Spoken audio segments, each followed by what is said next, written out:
जय श्री कृष्णा।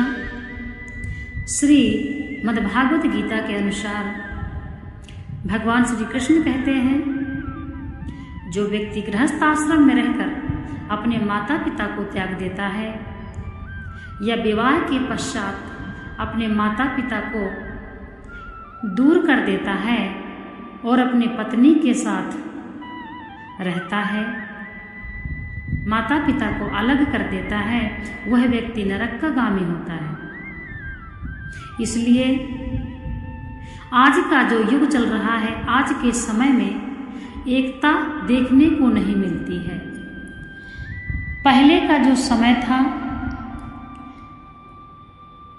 परिवार अथवा पड़ोस भी अपना परिवार ही हुआ करता था, परंतु आज का जो समय है तो अपना परिवार भी पड़ोस की तरह भी एकता नहीं रखता है। इसलिए एकता का होना बहुत आवश्यक है। यदि एकता है तो व्यक्ति कभी हारता नहीं है, व्यक्ति की जीत हमेशा रहती है। एकता का बहुत बड़ा महत्व है। एकता में किसी भी व्यक्ति की कभी हानि नहीं हुई है। इसी से संबंधित एक छोटी सी कथा है। एक जंगल में 4 गाय थी। वह अपना एक साथ जंगल में घास खाने निकलती, जहाँ बैठती वह एक साथ ही बैठती थी। यदि वह तालाब में कहीं भी पानी पीने जाती थी तो एक साथ ही जाती थी। जिस जगह में हरी घास हुआ करती थी उस जगह में वो एक साथ ही जाती थी। और उसी जंगल में एक शेर रहता था। वह शेर उन गायों के पीछे पीछे लगा रहता था, परंतु वह 4 गाय थी। वो जब उन गायों का शिकार करने की सोचता तो चारों गाय उसको दौड़ा लेती, इसलिए वह शिकार नहीं कर पाता।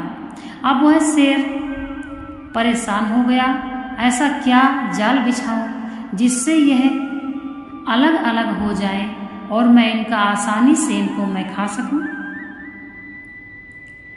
शेर बहुत ही चालाकी के साथ यह कार्य करने के लिए तत्पर हो गया कि चाहे कुछ भी हो जाए, मैं इन गायों को खा के रहूँगा और इनको मैं जब ही खा सकता हूँ जब मैं इनकी एकता खत्म कर दूँ, परस्पर प्रेम खत्म कर दूँ, इनके बीच में फूट डाल दूँ। अब शेर एक दिन उन गायों के पास गया और उनसे कहने लगा,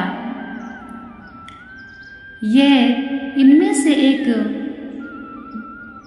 गाय ऐसी है जो आप लोग जब रात में सो जाती हो तब यह गाय हरी हरी घास खाने जाती है और वह जगह सिर्फ इसको ही पता है। यह बात आप तीनों को पता नहीं है, परंतु इसमें से एक गाय ऐसी है जो रात में हरी घास खाने जाती है और आपको पता नहीं है और आपको वह जगह नहीं बताती है। वह गाय पूछने लग गई आपस में कि वह जगह कौन सी है जहाँ पर हरी हरी घास है, हमको भी ले चलो। तो उनमें से एक गाय बोली, नहीं, मैं कहीं नहीं जाती, ना ही मुझे ऐसी कोई बात पता है कि ऐसी कोई जगह भी पता नहीं है कि कहाँ पर हरी घास है। यह शेर हम में फूट डालना चाहता है, हमको अलग करना चाहता है, इसलिए ये हम में लड़ाई करवा रहा है। परंतु उन गायों पर असर नहीं पड़ा। उनका आपस में लड़ाई होने लगा, मतभेद पैदा हो गया। धीरे धीरे करके एक दूसरे पर विश्वास खत्म हो गया। फिर वह 3 गाय अलग रहने लगी, अलग जाने लगी घास खाने, पानी पीने, बैठने, और उस एक गाय को उन्होंने अलग कर दिया। जब वह गाय अकेली हो गई तब वह गाय अपना अकेले ही घास खाने जाती और अकेले ही बैठती। मौका पाते ही शेर ने उस गाय पर हमला कर दिया और अकेला पाकर उसको खा गया। इसके पश्चात जब कुछ दिन व्यतीत हो गया तो फिर वह शेर गया उन गायों के पास और बोला, वह तुम्हारी सखी कहाँ गई जो हरी घास खाने तुमसे बिना बताए जाती थी? वह गाय बोली, पता नहीं, जब से हमने उससे मित्रता खत्म कर दी तब से वह हमको दिखी नहीं। वह शेर बोला, मुझे पता है वह गाय कहाँ गई है। वह बोली, कहाँ गई है?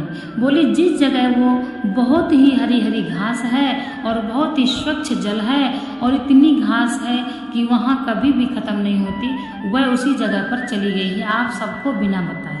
अगर आप कहो तो मैं आपको उस जगह पर ले चलूँ, उस गाय से मिला दूँगा। उनमें से एक गाय बोली, हाँ भैया, मुझे उस जगह पर ले चलो, मैं उस गाय के पास देखती हूँ कि वह कितनी अच्छी जगह में हमारे साथ रहकर हमसे विश्वासघात करती थी और वह घास खाने जाती थी, हरी हमको नहीं बताती थी। ऐसी वह हमारी कैसी मित्र थी? इसलिए मैं उस गाय से पुनः मिलना चाहती हूँ और मैं भी वह जगह देखने चाहती हूँ। उनमें से दो गाय बोली, अरे बहन मत जाओ, क्या पता यह शेर कोई चाल चल रहा हो। वह बोली, नहीं देखो, यदि यह शेर कोई चाल चलता होता तो यह हमारे पास दोबारा नहीं आता। यह हमको यह सबूत देने आया है कि देखो यह गाय, जो वह गाय थी वह जाती थी हमसे बिना बताए अच्छी जगह में घास खाने, इसलिए वह हमसे बताने आया। यदि वह गाय नहीं जाती होती तो वह गाय फिर यहाँ आती लौटकर। वह अब हमेशा के लिए अपनी अच्छी जगह में चली गई है और वह गाय हमको इसलिए वह जगह नहीं बता रही थी कि अगर हम तीनों लोग जाएंगे तो वहाँ घास जल्दी खत्म हो जाएगी। उन दोनों को भरोसा नहीं हुआ, लेकिन उनमें से एक गाय को भरोसा हो गया। वह बोली, शेर भैया मुझे ले चलो उस जगह पे, मैं उस गाय से मिलना चाहती हूँ और मैं भी उसी जगह पे रहूँगी और मैं उस गाय से मित्रता कर लूँगी, मैं वहीं पर रहूँगी। यहाँ की घास अच्छी नहीं है, यहाँ का जल अच्छा नहीं है, इसलिए मैं उस गाय के पास ही रहूँगी। उन दोनों गायों ने बहुत समझाया, लेकिन वह गाय नहीं मानी, शेर के साथ चल दी। कुछ दूर शेर उसको ले गया और बहुत दूर ले जाने के बाद गाय पूछने लगी, कहाँ पर है वह जगह और कहाँ पर वह गाय है, अभी कितनी दूर है? शेर बोला, चलिए आओ, परेशान मत हो, अभी दूर है। और मौका पाते ही शेर भी उस गाय को भी शिकार बना लिया, उस गाय को खा गया। कुछ दिन बाद जब वह गाय को खा लिया, काफ़ी दिन हो गए, फिर उसको भूख लगी। उसने सोचा, जाता हूँ फिर देखता हूँ वह गाय अलग अलग है या वह दोनों एक साथ हैं। हो ना हो मैं फिर से उन्हीं को भोजन बना लूँ। अब शेर पहुँच गया, उनसे बोलने लगा, अरे भाई तुम यहाँ क्यों इस सूखी हुई घास में लगी रहती हो? देखो वो दोनों गाय वहाँ कितना आनंद से रहती हैं, कितना उनका वहाँ पर कितनी अच्छी घास है, कितना अच्छा जल है, वहाँ कितना अच्छा परिवार है, वहाँ क्यों नहीं चलती? मैं भी वहीं रहता हूँ और बस मैं तो यहाँ कभी कभी घूमने आ जाता हूँ।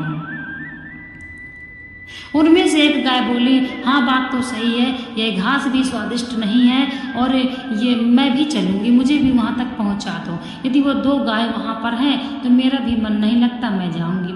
लेकिन जो सबसे बड़ी गाय थी वो बोली, नहीं मत जाओ, यह शेर की चाल है। वह बोली, नहीं यह शेर की चाल नहीं है। दोनों गाय जाकर वहीं रुक गई हैं, वो यहाँ कभी हमसे दोबारा मिलने भी नहीं आ रही क्योंकि वहाँ पर अच्छी व्यवस्था है। वह गाय बोली, चलो मुझे ले चलो। वह तीसरी गाय को भी ले गया और रास्ते में मौका पाके शिकार बनाया, उसको भी खा लिया। जब बहुत दिन हो गए तब वह गाय सोची कि लगता है कि मैं भी वहीं चली जाऊं। अब तीनों वहीं चली गई हैं और मेरा भी मन नहीं लगता है, इसलिए मैं जाती हूँ। ढूंढते ढूंढते, पता पूछते पूछते मुझे भी वह जगह मिल ही जाएगी। गाय चल दी, परंतु उस गाय के मन में यह चिंता लगी हुई थी कि कहीं न कहीं कुछ तो गड़बड़ है। गाय आगे चली तो वह शेर उसको रास्ते में मिला। वह गाय बोली, अरे तुम तो कहते थे कि मैं वहाँ रहता हूँ जहाँ हरी हरी घास है और वह गाय भी वहीं पर है, कहाँ है वह गाय? और तुम्हारी गुफा तो यहीं पर है, तुम तो यहीं रहते हो। वह शेर बोला, अरे मूर्ख गाय, मैं तुमको यदि इस तरीके से अलग नहीं करता तो मैं तुमको अपना भोजन कैसे बनाता। अच्छा हुआ तुम चलकर मेरे पास स्वयं आ गई।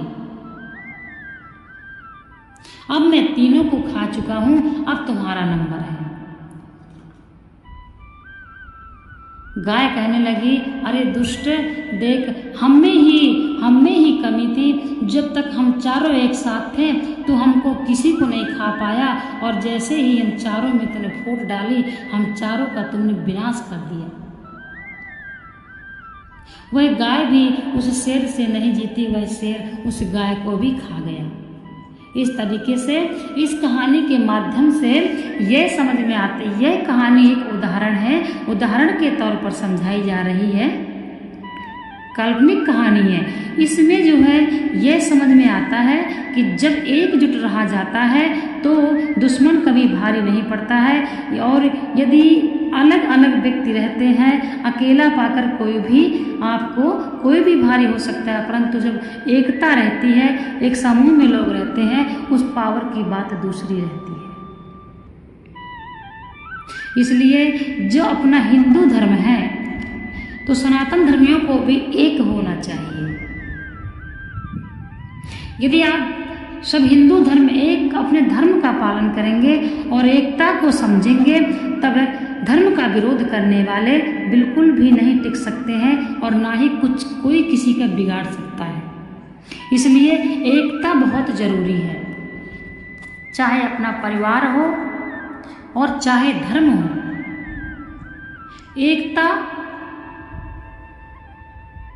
एकता ही बल है, इसलिए एकता का ध्यान रखना चाहिए, एकजुट होकर रहना चाहिए। कितनों भी कोई कोशिश करता है, किसी परिवार में कोई कोशिश करता है, जरूर उस परिवार को वह बिगाड़ देता है। इसलिए बाहर वालों की न सुनकर अपने घर वालों की सुनना चाहिए। प्रमाण है महाभारत का युद्ध भी इसीलिए, और रामायण भगवान श्री राम वनवास गए इसीलिए क्योंकि जब बाहर वाला कोई घर में फूट डालता है तो उसका प्रभाव जरूर असर करता है। तो यदि रामायण और महाभारत हो सकता है तो ये तो छोटा सा परिवार है। आजकल मनुष्य बहुत ही अल्पज्ञ है, कुछ नहीं समझता है। छोटी सी बातों पर वह अपने भाई को और अपने माता पिता का त्याग कर देता है। फेसबुक पर 5-5 हजार फ्रेंड हैं, परंतु रियल में अपना सगा भाई भी अपना फ्रेंड नहीं है। इसलिए इस बात को समझें, यह किसी की भावना को ठेस पहुंचाना नहीं है, मगर जो आज के समय में चल रहा है यह रियल है।